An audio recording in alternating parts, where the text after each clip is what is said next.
नवाज़ league सरबराह Nawaz Sharif चयो आहे त 190 मिलियन पाउंड केस मुल्की तारीख़ जो सभ खां वॾो धाड़ो आहे। ॿियनि खे चोर चोर चवंदड़ पाण सभ खां वॾो चोर निकितो। इक़्तिदार असांजो मुतालबो न आहे, एहतिसाब सभिनी जो थियणु घुरिजे।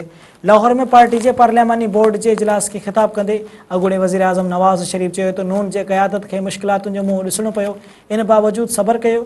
मूंखे मुंहिंजे भाउ कंहिं धीउ खे जेल में विधो वियो, जिन कूड़ा केस दाख़िल कया, उन्हनि खां बि त कोई पुछण वारो न आहे। चाहियूं था त पाकिस्तान खे तरक़ी जे रस्ते ते आणियूं।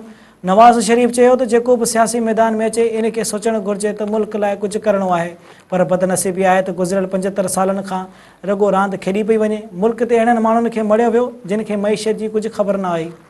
अॻूणे वज़ीर आज़म जो चवणु हो त PTI जे अॻूणो चेयरमैन रगो ज़ुबानी रियासत मदीना जी ॻाल्हि कंदो हो। रियासत मदीना छा हुई इन खे परे परे ताईं को अंदाज़ो ई न आहे। ॿियनि खे गारियूं ॾियण वारो रुगो रियासत मदीना जो नालो इस्तेमालु कयो।